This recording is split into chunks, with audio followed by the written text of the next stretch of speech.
esta pequeña Argentina que es el conurbano bonaerense. Yo quiero agradecer muchísimo a los vecinos y vecinas de Villa Azul. ¿Por qué? Porque fue voluntario. Es un barrio con entre 3.000 y 5.000 habitantes.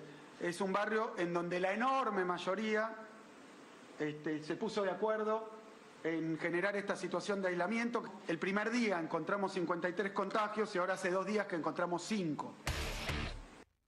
Y Daniel Vilota, vos lo ves en el momento whisky con el amigo Carlos Pañi, uno de los momentos que uno más disfruta de la tele, lo ves con Carola, en lo que el día se llevó, lo lees en La Nación. Daniel, bienvenido. Gracias, José, por la invitación. ¿Cómo estás? ¿Cuánto tiempo estudiando el conurbano? No, yo no lo estudio, lo vivo. Yo soy alguien que vive ahí, lo conoce y como cualquiera que saltó de la guerra de las Malvinas al proceso de restauración de la democracia, tuve muchísimo contacto con todas las fuerzas políticas. Daniel, ¿cuántos de los que hablan del conurbano y que vos ves lo viven? Creo, sin querer herir a nadie con esto, muy poquitos, muy pocos. Hablar del conurbano tiene que ver con secciones electorales. Hoy vamos a recorrer con ustedes el mapa de la provincia de Buenos Aires, que es un mapa, ¿por qué tan relevante a nivel país? ¿Por qué se habla del conurbano como una de las secciones más relevantes del país?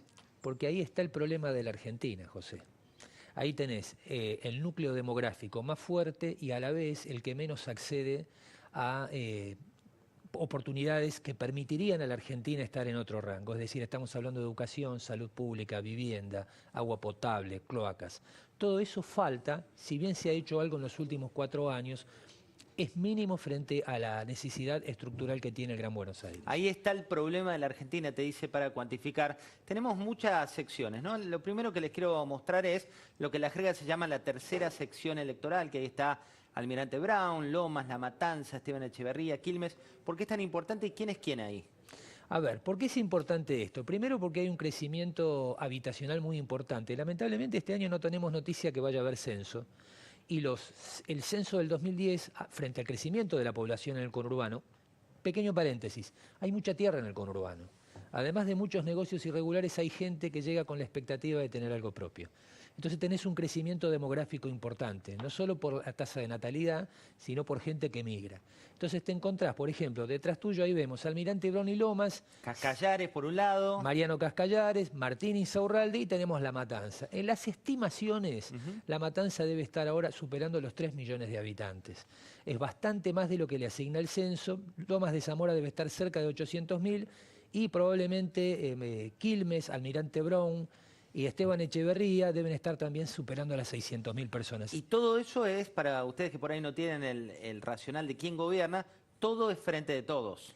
En estos casos sí, con algunas peculiaridades, porque la figura de Kicillof, que es una figura urticante adentro de los intendentes del peronismo bonaerense, está de alguna forma reordenando, a partir de esa relación tensa, un nuevo mapa político. Daniel, cuando hablas de, salvo algunos intendentes, si yo te hablo de Mayra Mendoza, por ejemplo, no, ¿es del Bastión o no? Ese es un experimento político que hay que seguir con mucha atención. ¿Por qué? Porque Mayra Mendoza está convertida en candidata, sin internas, sin paso, todos arreglaron armoniosamente, lo decimos así, o se vieron forzados a arreglar, para que Mayra Mendoza se convierta en la intendente de uno de los distritos más relevantes de la zona sur, que es Quilmes, con el aval de Máximo Kirchner. Te diría que es el principal experimento de la Cámpora en la tercera sección electoral como experiencia de gestión. Y un lugar que siguen a Martiniano Molina, que en su momento, ¿cómo era juzgado ahí? Bueno, es complejo. Por ejemplo, un gran crecimiento del número de villas, el salto exponencial fue con Francisco el Barba Gutiérrez. Molina lidió con eso y es con lo mismo que está lidiando Mayra Mendoza. Hay que recordar que fue una elección muy peleada, creo que la perdió por 20.000 votos. Fue muy peleada, sí. Entonces, ahí me parece que hay una ciudad bastante dividida, también un gran reflejo de lo que pasa en la Argentina entre oficialismo y oposición. Mirábamos recién algunas imágenes de Villa Azul, son contradictorios los datos, porque lo que dice el gobernador no es lo que les dijo esta semana el ministro de Salud, Daniel Golián, a los intendentes de la tercera sección electoral. Se vieron el día miércoles. ¿Y qué les dijo? Les dijo que en Villa Azul están contagiados el 10% de la población, supera bastante lo que dice Kicillof. Probablemente en la medida que avancen en el hisopado y en la detección de casos, puedan prevenir y los aíslen. Un temita que no es menor. El contagio fuerte en la ciudad de Buenos Aires está en las villas, el 38%. Eso te permite hacer un trabajo de focalización. En la provincia de Buenos Aires tenés 18 puntos en las villas, que son 1.800. En la ciudad no superan las 10. Entonces, eso te genera otro tipo de problema. Lo cierto, volviendo a Kicillof y haciendo un juego de importancias entre intendentes y gobernador, es que lo que está ocurriendo en la provincia lo pone en varias disyuntivas a Kicillof. Mirá, vamos a hablar de Kicillof, pero antes te voy a dar pie a un audio de la mañana del viernes de Marcelo Longobardi, donde apareció Jorge Macri, y eso nos da para pasar a otra sección. Escuchemos qué es lo que decía. Para la próxima etapa de apertura hacen falta 21 días sin ningún contagio. Puso para una enfermedad que no tiene vacuna, con lo cual es imposible plantear el no contagio, la misma regla para La Matanza, de más de 1.200.000 habitantes, que para San Cayetano, que tiene 10.000. Entonces, evidentemente no hay ninguna voluntad de abrir. Él anuncia, no tenemos problema con los comercios de cercanía, ¿no? Y dice, salvo los que estén en avenidas o en centros comerciales. Hasta donde yo sé, siempre un local intenta instalarse o en una avenida o en un centro comercial. Y ahí nos metemos en otra sección que tienen Vicente López, Jorge Macri, San Martín, Merlo, Moreno, Hurlingham. ¿De qué estamos hablando? Estamos hablando de una sección donde el contacto con la capital define muchísimo el nivel económico de cada distrito. Francamente, ahí vemos que San Isidro y Vicente López, que son distritos pequeños desde el punto de vista electoral, ninguno tiene más de 300.000 electores, son sumamente relevantes desde los ingresos. Y te encontrás con Merlo o Moreno, que tienen no menos ya casi de 600.000 electores cada uno a partir de este fenómeno que te contaba antes de ocupación de tierras, que son muy relevantes a partir precisamente de su nivel de pobreza. La aspiración de Jorge Macri siempre fue ser candidato a gobernador, me refiero también en la época de Mauricio Macri. Ahora vos empezás a ver que se empieza a despegar con una aspiración política para lo que viene, ¿o no? ¿Es casualidad?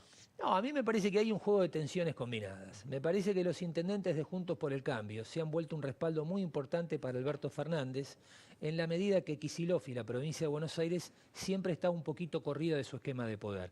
Y ahí el vínculo con Horacio Rodríguez Larreta también es determinante porque Larreta por ahora es el referente político de este grupo de intendentes que apoya a Alberto. Así que lo que ocurre entre Alberto y Horacio Rodríguez Larreta es relevante para que esos intendentes también le den apoyo a Alberto Fernández, en un escenario político, José, muy pero muy comprimido. Daniel, otra sección que tiene acá también, muchos referentes, me refiero a La Plata, donde finalmente terminó ganando Juntos por el Cambio, Mar del Plata, donde está Montenegro, otro de los referentes del Frente de Cambiemos, Tandil, Bahía Blanca. Bueno, acá se empieza a teñir un poquito de amarillo, pero ¿cómo es la relación con el gobernador?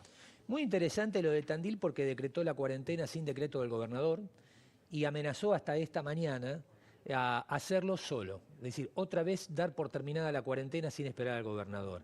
No se trata solo de un tema de rebeldía ni las condiciones de Lunghi como intendente, que además es un sanitarista, sino también de parte del juego dentro de Juntos por el Cambio. Es decir, Lunghi representa un sector del radicalismo que para las elecciones del 2015 fue a la Convención Radical a votar la lista 3. Lista 3, para quien no recuerde, era la lista de Raúl Alfonsín. Sí, cómo es decir, claro, ni votó a quienes pedían una alianza con Massa ni a los que pedían una alianza con Macri. Digo, ese gesto de Lunghi, una ciudad importantísima en la quinta sección electoral con Mar del Plata. Si sumás el electorado de Mar del Plata, Tandil y Necochea, casi compensás en número de votos a Lomas de Zamora. Y si haces una gran elección ahí, por el número de legisladores que elige la quinta, 15 diputados provinciales y 9 senadores, equiparás una derrota en la tercera. Todas estas cosas son muy importantes porque aunque estamos hablando del coronavirus, nadie deja de mirar el calendario electoral. Ten en cuenta un dato importante que cualquiera puede chequear en la página web del PJ, que la consagración de autoridades que iba a ser en mayo pasó para el 4 de octubre. Lo que daría pie a la hipótesis de que algunos en el gobierno se estaban muy entusiasmados con seguir con la cuarentena hasta octubre, algo que a partir de lo que escuchamos el otro día parece bastante difícil. También apareció en este caso un tuit, estamos hablando de Andrés Malamud, que es uno de los principales politólogos, esto es del viernes, dice, desde ninguna intendencia bonaerense se llega a gobernador y desde la gobernación no se llega a presidente. Esa provincia estropeada no le sirve ni a sus gobernantes. ¿Crees en esto? Digo, la maldición de la provincia por un lado y por otro acá de la intendencia, dice Malamud. amigo personal Malamud, admirado, hombre de la Barría, cuarta sección electoral, amigo del intendente Gali, mucho valor todo lo que diga Malamud. Pequeño detalle, Duhalde fue intendente y fue gobernador, es cierto que tuvo un paso por la vicepresidencia. No es directo, pero es discutible. Sí, pero pasó, tuvo una escala, pero siguió. Pero decís. pasó. Sí. A gobernador pareciera que sí, que es muy difícil, y este es el gran peso que lleva sobre su espalda Kicillof, que aspira a ser precandidato a presidente, por lo menos en el Frente de Todos, junto con Máximo Kirchner en el 2023. Sí, es algo para mirar.